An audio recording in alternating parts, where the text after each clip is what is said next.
नमस्कार शेतकरी मित्रांनो, मी बालाजी जाधव. काय म्हणतात तुमची तब्येत आणि तब्येतीची काळजी घ्या. शेतकरी मित्रांनो, तुम्ही जे सोयाबीन पाहत आहात हे सोयाबीन आहे इनवेज या कंपनीचं 108 नंबर 108 इनवेज या कंपनीचं आहे. मित्रांनो, पंजाबराव साहेबांनी या व्हेरायटीची खूप तारीफ केलेली होती आणि आज आपण या व्हिडिओमध्ये लाईव्ह मध्ये बघू या व्हेरायटीची खासियत काय, व्हेरायटी किती दिवसाला काढण्यासाठी येते. चला तर मित्रांनो, व्हिडिओला सुरुवात करू. मित्रांनो, हे जे आहे 108 नंबर या व्हेरायटी चांगली दिसत आहे मित्रांनो, कारण शेंग भरपूर आहे आणि खाली हे बघू शकता मित्रांनो, शेंग मस्त शेंग लागलेली आहे व्हेरायटीला. दुसरी गोष्ट म्हणजे काय, या शेंग ह्या जे सोयाबीनचे शेंगा आहेत यामध्ये 1-2 बिया आणि 1-2-3 आणि 2 बियाचे सोयाबीनचं वाण आहे. आणि सगळ्यात मोठी गोष्ट म्हणजे या व्हेरायटीला हार्वेस्टिंग करता येतं, कारण खाली अंतर खूप छान आहे. हे जे बघू शकता हे खालचं अंतर आणि शेंगातलं अंतर साधारणपणे एक 4 ते 5 इंचाच्या आसपास हे अंतर दिसत हो. 5 इंचाच्या आसपास अंतर दिसत आहे. म्हणजे तुम्ही याला डायरेक्ट मिशनद्वारे हार्वेस्टिंग करू शकता आणि तुमचं लेबर चार्ज वाचेल असं मला या व्हेरायटीचं दिसत आहे. हे बघा मित्रांनो, चांगलं आहे मित्रांनो. व्हेरायटी अशी काही म्हणजे असं काही व्हेरायटीला नाव ठेवायसारखं काही नाही. आणि शेंग सुद्धा व्यवस्थित लागलेली आहे. थोडीफार बुरशी आलेली दिसत आहे या सोयाबीनला. हे बघा मित्रांनो, कारण या शेतकऱ्यांना बुरशीची फवारणी केलेली नाही असं दिसून येत आहे. इथे सुद्धा बघा व्हेरायटीला शेंगा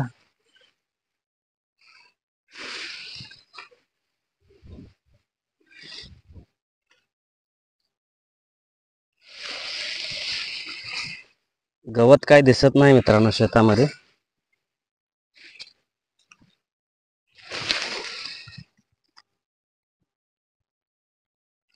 हे आहे 108 नंबर.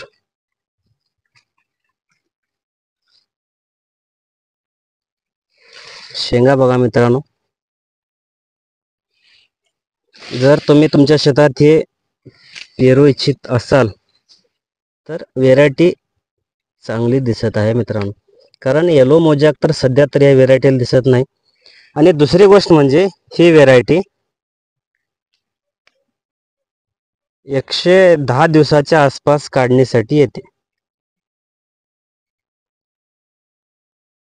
आणि हे वाण सुद्धा चर्चित आहे मित्रांनो सध्या तरी.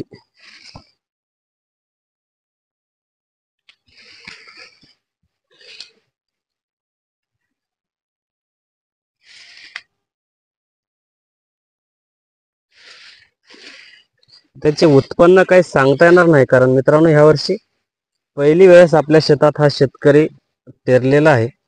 आणि ज्यावेळेस ह्या सोयाबीनची काढणी होईल, काढणी झाल्याच्या नंतरच आपल्याला ह्या सोयाबीनचा ॲव्हरेज काढता येईल सरासरी. आता अंदाजेपैकी सांगणं हे वेस्ट दिसत आहे मित्रांनो. आता काही जग म्हणतात की हे 15 ते 20 क्विंटल, पण तसं काही दिसत नाही मित्रांनो 20 क्विंटलच्या आसपास. कारण एका जर सोयाबीनचा जर झाडाचा अभ्यास केला तर साधारणपणे 120 किंवा 100च्या आसपास शेंग दिसत आहे. हे बघू शकता, एका झाडाचा अभ्यास जर केला तर. आणि इथे आहेत हे 1 2 3 4 झाडं आणि शेंगा बघा आणि एक आहेत. मित्रांनो, एक गोष्ट लक्षात घ्या, तुम्ही सोयाबीन पेरते वेळेस आता कंपनी आपल्याला हे 25 किलोची बॅग देते ना, तर आपल्या शेतात हे 25 किलोच पेरलं पाहिजे.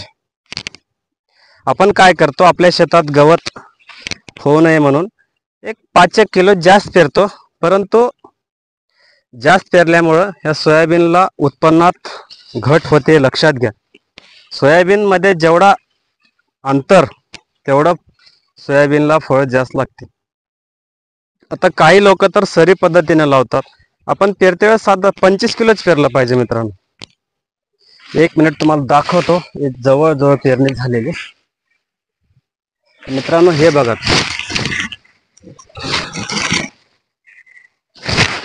आता या 2 झाडामधला अंतर जवळ आहे, 3 झाडामधला ह्या.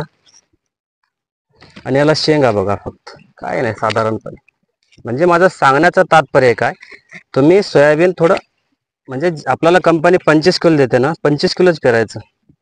आपलं पीक पातळ झालं तरी काही फरक पडत नाही. लहानपणी ज्यावेळेस सोयाबीन असतं ना, त्यावेळेस आपलं मन भरत नाही.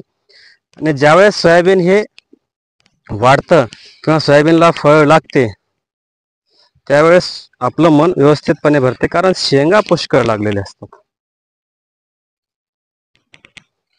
मित्रांनो, जर तुम्ही तुमच्या शेतामध्ये हे 108 पेरलेले असाल तर तुमचा अनुभव कमेंटच्या माध्यमातून कळवा.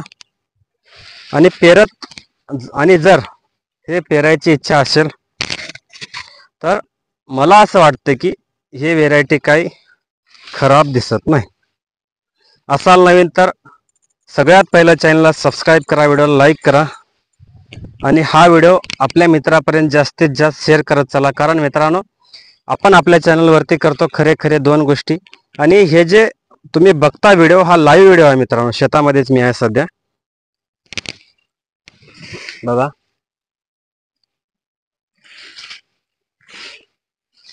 हे बघा मित्रांनो, मी तुम्हाला काय सांगितलं पाठीमागं की सोयाबीन मध्ये अंतर असला पाहिजे.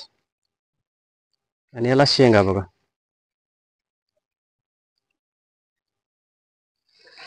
चला तर मग शेतकरी मित्रांनो, घ्या स्वतःची काळजी. धन्यवाद मित्रांनो.